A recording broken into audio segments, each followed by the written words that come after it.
We are here today to answer the top questions that property owners and homeowners have about hurricanes. We've searched the web and found that these are the top 10 questions that all of you have at home. And if you have any extra questions, please comment below. But today we have Chrissy with the Director of Operations at United Water Restoration Group, and she has a wealth of knowledge that she can help answer our questions today. So Chrissy, you ready to get started? I am. All right. Let's do this. All right. Question one, Chrissy. Hurricane season is June 1st through November 30th. And why do hurricanes occur during this time, and when do the worst hurricanes typically occur? Basically what happens is when the ocean starts to heat up, which takes a little bit of time, and usually why hurricane season is not in the early summer, that ocean's got to get warm, that creates this hot environment right over the ocean. And that hot air is going to start rising because hot air rises. And so that water is also moist because it's coming off of the evaporation of the ocean. So basically what happens is that moist, warm air starts to rise, creating this low pressure right by the water. And then this really quick high pressure air, cooler air, starts to fill that in. Well, what happens with that air? The cool air starts to heat up as well because the water's still really warm. That warm air starts to rise. So you end up with this cycle of just warm rising air with very rapid replacement cooler air that just heats up again, and you get this kind of never-ending cycle. And so you start to see the growth in hurricanes coming across the ocean when they start coming towards land. And of course, we're familiar with the ones that hit North America normally. And the reason that you see it in the Florida area and kind of the southern portion of the country is because if you think about the hottest part of the globe, it's around the equator, which is the tropic areas.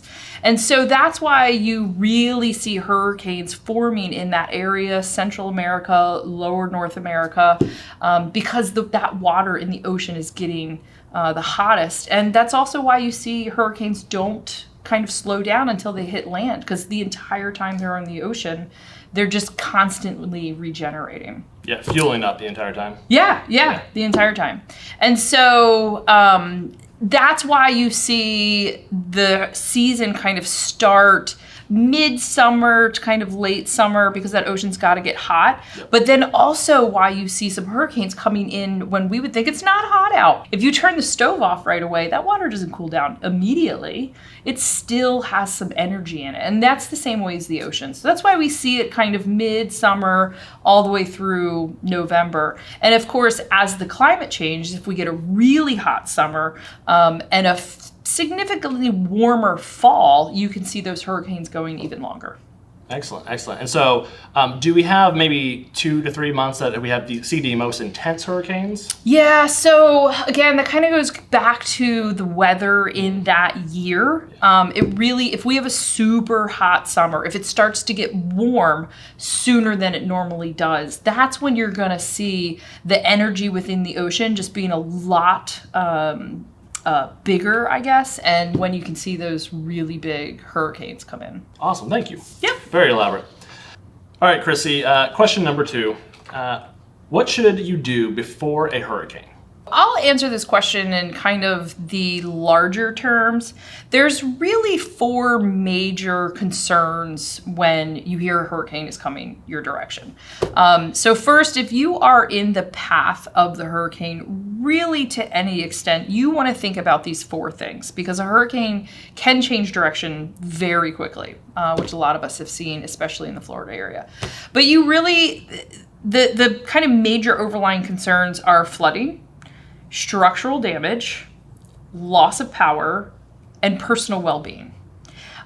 Those attributes can be so drastically different by person. Take structural damage. There are different things that you should do if you own a single family home versus maybe if you're in an upscale condo or high level condo. They're different details. So instead of getting into the details, what I would suggest is you kind of take those 4 things and look at them at a broad spectrum of what your personal situation is and kind of start to think about the things that are going to happen. So with flooding, are you near a flood zone? Are you near creeks? Are you near, in Florida, we have the ICW, which is a major body of water. And if you're not necessarily, you may have a different, if you're up on higher ground, you may have a different scenario with flooding and have to do things a little bit differently. So I would say those are the top 4 things. Google searches when hurricanes are coming will absolutely give you very specific, detailed lists. Excellent. Yeah. You can Google, what should I do before a hurricane when I live in an apartment?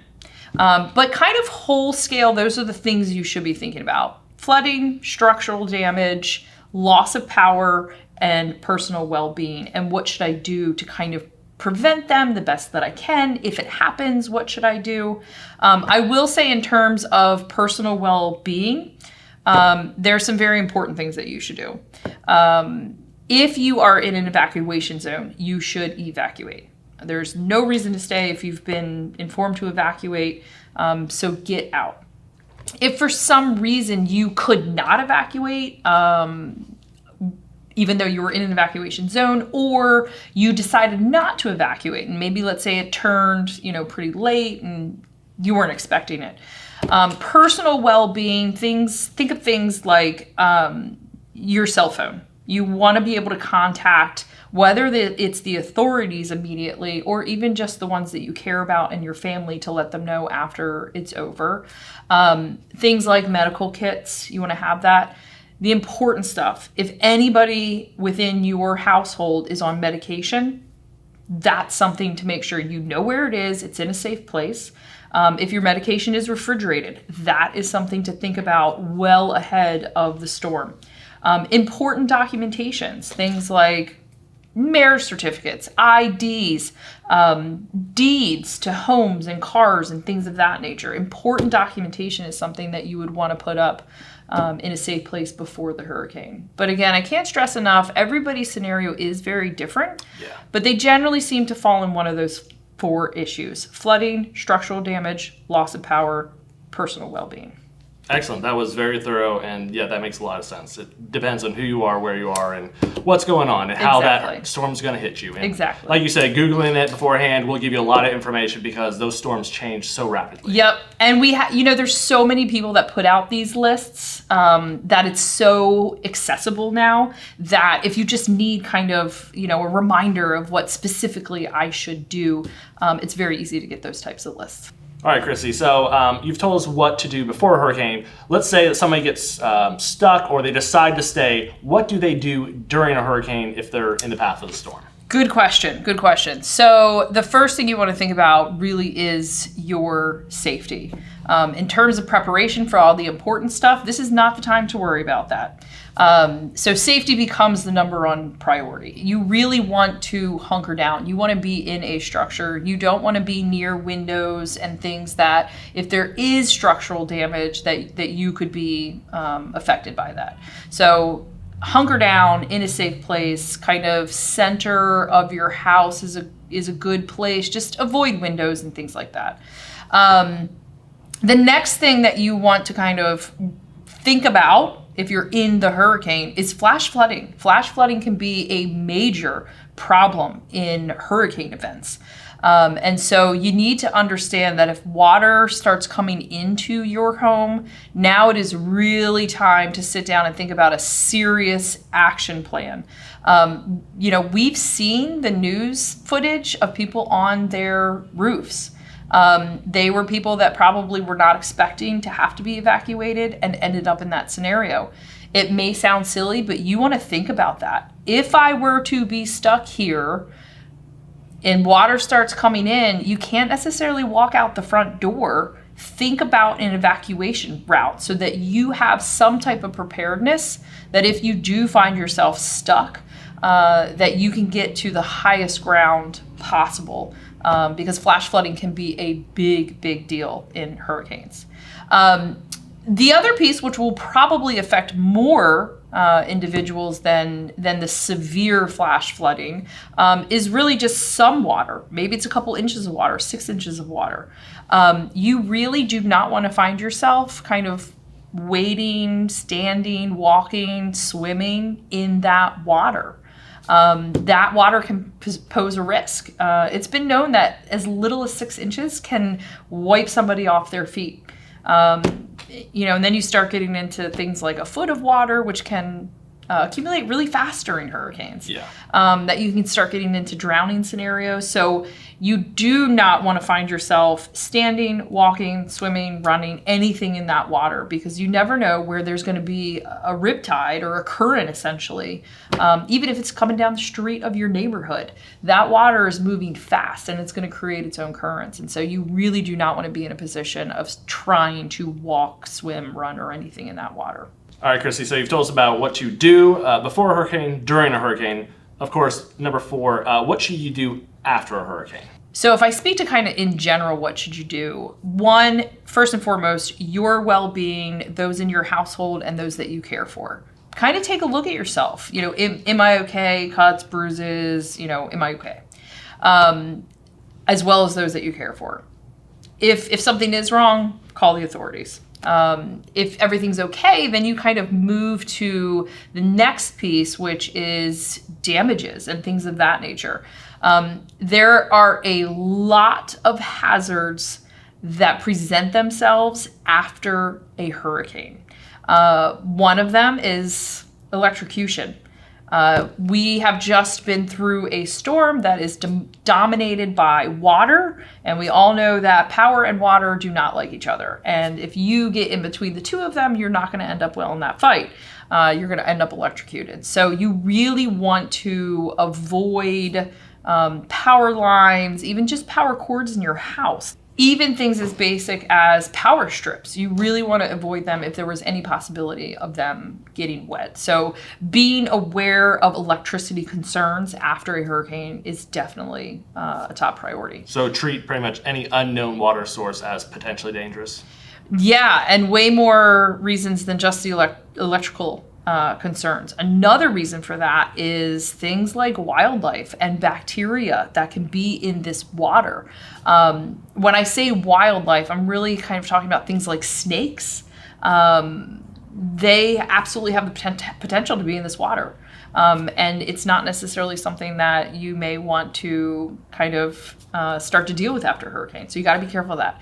The other thing with hurricane and flooding water is bacteria. Just the pure kind of safety level of the water at this point is put at risk. So if you have cuts and things, you want to protect your skin walking through any of that water. You do not want open skin walking through this water that may be standing in your area after a hurricane. If you think about it, all of the chemicals as well, not only the bacteria that the ocean just kind of naturally has, but all the chemicals running across the land that this hurricane has just taken is really just amplified in that water. And that's something that you absolutely want to keep in mind as well. Yeah. And I know in the restoration business, we deal with categories of water, correct? Mm-hmm. Yep. Yep. That has to do with what's in the water and how it needs to be cleaned. Is that correct? Yeah, absolutely. So categories kind of delineate the safety level of the water, what the water contains. Hurricane water is our highest category in terms of, I guess I'll call it the dirtiest, but level of contamination. Hurricane water is at the highest level of contamination. It's considered a category 3. And as professionals, that's how we treat all hurricane water. And that's why it's important to kind of understand this is not necessarily water that you want to be walking around in, especially if you have cuts and things like that. Excellent. That makes a lot of sense. Thank you. Yeah. All right, Chrissy, we are on to number 5. Does insurance cover hurricane damage? Great question. So the first thing I'm going to say is that your policy is your policy. It could definitely be beneficial that you review your policy if you know a hurricane is coming. But most of the time, flooding associated with a hurricane is not covered by homeowners insurance policies. That's going to be something that's picked up by the federal government's program called FEMA. And they would be the ones that would have any coverage, if any, for flooding. There are some aspects of damage, depending on what truly caused the damage, that may be covered under your homeowner's policy. But ultimately, it's going to be your individual policy that dictates what will be covered or not. But just know that flooding from hurricanes is not going to be covered. That's going to be something picked up by FEMA. All right, question number 6, Chrissy. What causes the most damage during a hurricane? Good question. So that really kind of depends on where you are geographically to the eye of the storm. The most damage is generally going to come from the eye of the storm. This damage is going to be associated with high level winds. You're going to see some damage that really just isn't salvageable. I think we've all seen the newscast of kind of roofs ripped off, and you're going to get that from the eye of the storm. So if you are geographically find yourself in the eye of the storm, wind damage is going to be the worst damage.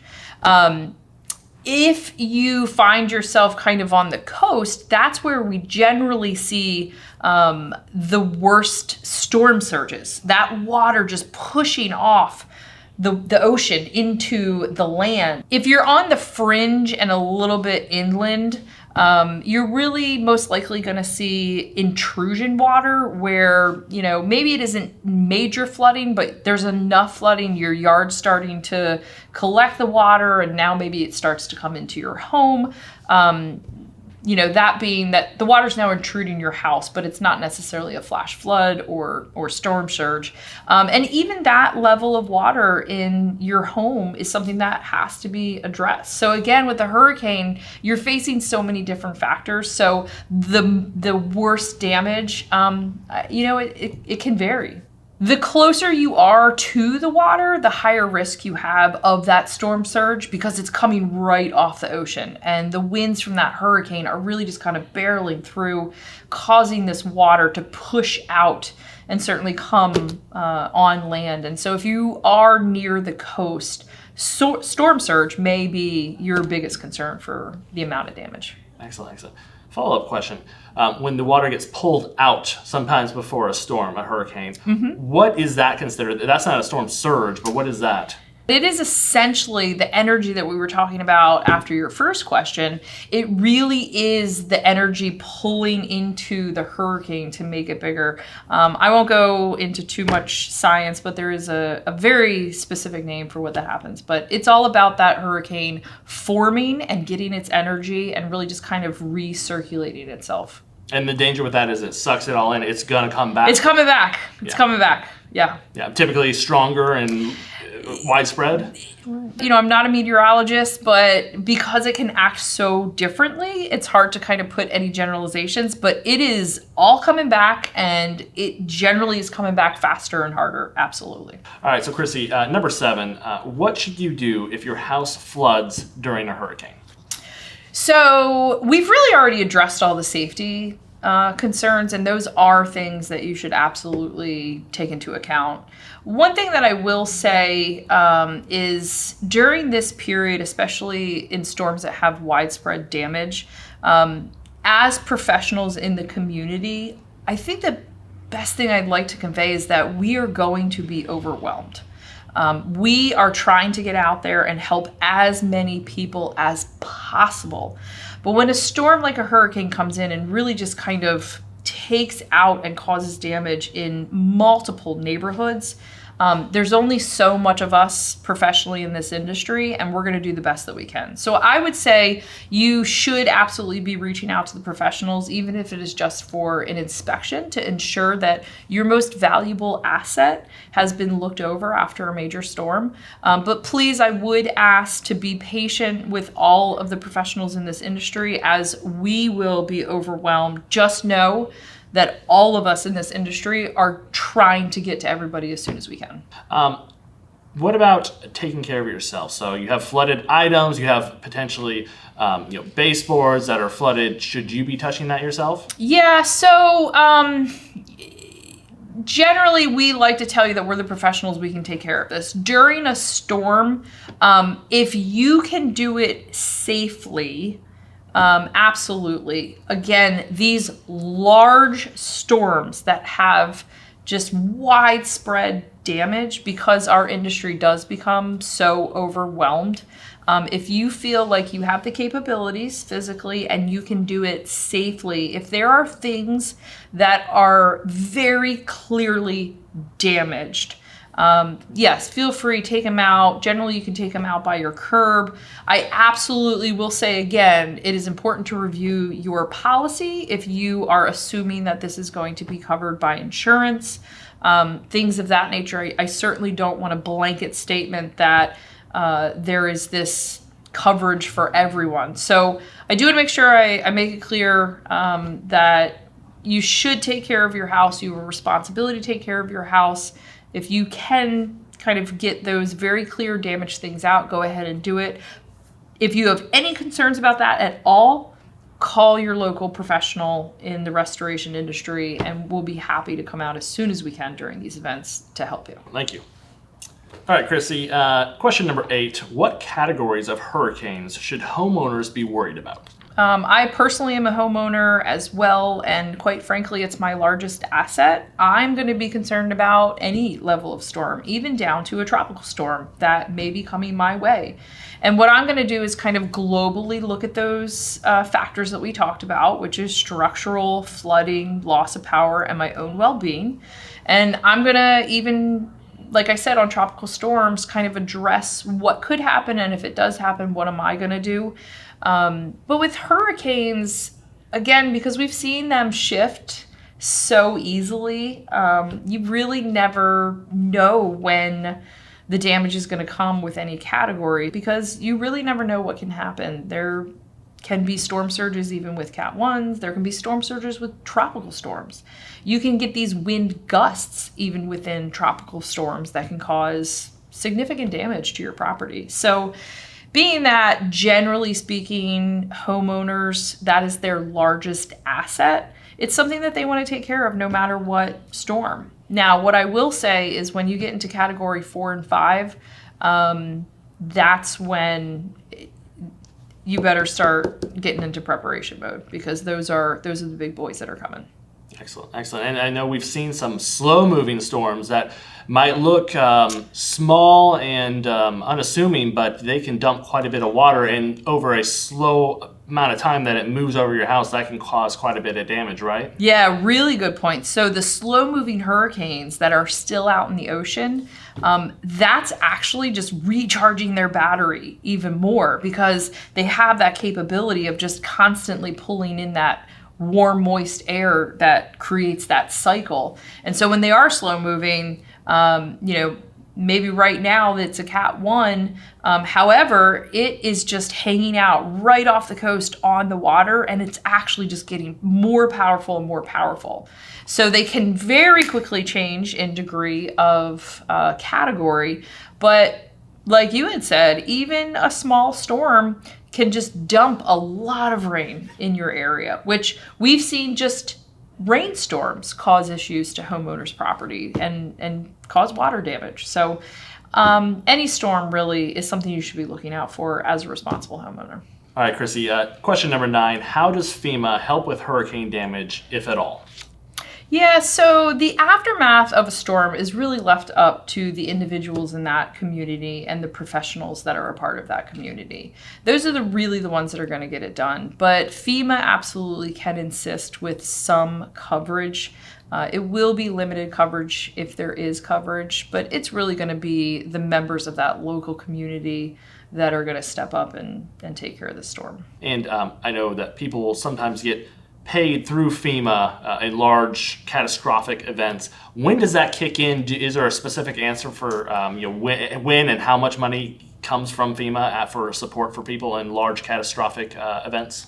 Great question. So FEMA kicks in after there is a state of emergency declared. So generally it is on the president to declare that state of emergency. There can be some other kind of sub-declarations by local government, governors, and things like that. But generally they kick in when a state of emergency has been declared. There are limitations to that program and what they will cover and what they won't cover. What I will suggest is that no one makes the assumption that 100% of the damages that have been caused by flooding will be covered by FEMA, but it is an application process. So you should expect to have to apply for FEMA. Most of your industry professionals that work in this industry will be able to help you through that process because we generally have an idea and have worked jobs like this. All right, Chrissy, so last question. How do you prevent hurricane damage prior to a storm? Really good question. So there are some things that you can do. First and foremost, lightweight fixtures outside, bring them in. Bring them inside, bring them in your garage. Things that can just be picked up pretty easily by wind. You don't want them outside. Because that, first and foremost, is going to be the first thing that gets picked up and maybe gone through a window. So first, anything lightweight outside, go ahead and bring it in. Next, you want to protect your windows as much as possible. So boarding up. Some folks have aluminum window coverings. It's time to put them up. You really want to protect your windows as much as possible because that would be a great point of entry. It's a lot easier to get into a window than it is, for something to get through your brick or drywall or plaster. The other things that you want to start thinking about, especially if you are in a flood zone, is there any way that I could prevent water from getting into my home? Sometimes that answer is there is no prevention, but you have no idea what that answer is until after the fact. So if it's a small amount of flooding in the area that you're in and something as simple as sandbags could have prevented that water to come in, you want to take those precautions. So lots of areas, especially when a hurricane is coming through, will usually have community events where they will bag sand for you and come out and get it at no cost to you. That's certainly something that you should look for in your area. And like I said, most low-lying areas are going to have those precautions in place and have a community event to come out and get those. But anything that you can do to prevent structural damage, that you can do to prevent flooding, you want to do those things. And I would say the most common is boarding up, bringing in those lightweight items from outside, and really trying to prevent, if water does come to you, a small amount, the best way to prevent that is really kind of sandbags. What about trees? I know that's not the fixtures, but it is something. What should you be looking for in trees and trimming those and make sure they don't fall? Yeah, so hurricanes can do some funny things with the winds. You can, if you have enough time and you can do it safely, trimming up some of those trees is a good idea. If you have any trees that you've noticed some really elaborate swaying with very little wind, even if you are not going to be taking that tree out, it is something to at least have in mind when this hurricane comes. That may be an area of the house that you and your family want to avoid. But that's a really great question in that trees can pose, really big risks. The other thing that trees can pose in hurricanes is their root system is generally intertwined with our pipe system. And so in hurricanes, if trees and roots are started to come out of the ground, you may find yourself in a scenario of having a busted sewer line. And that's the line that takes all of your dirty water from your tub and your shower and your toilets out to the city generally, if you're on city water. And again, our tree roots and our sewer pipes really have this kind of intermingled relationship where they're so close to each other. And so that might be something that if you do have a tree pulled out of your area, you may want to look when it's safe to see if your main sewer line has been affected. Excellent, that's a great point. Very fine detail there. So, Chrissy, thank you so much. Great wealth of knowledge and answers for these questions. I hope it's been helpful for everybody who's listened or watched, and we really appreciate it. Your knowledge in the industry is just outstanding, and really good answers here today with these top 10 questions. Thank you. Thanks for having me. It was awesome. Awesome. And like we said, Chrissy, she's our operations director here at United Water Restoration, and like all of our professionals out in the field, they can help you, but in your local community, make sure you're calling on professionals when you need to, and really making sure that you're safe during these hurricanes.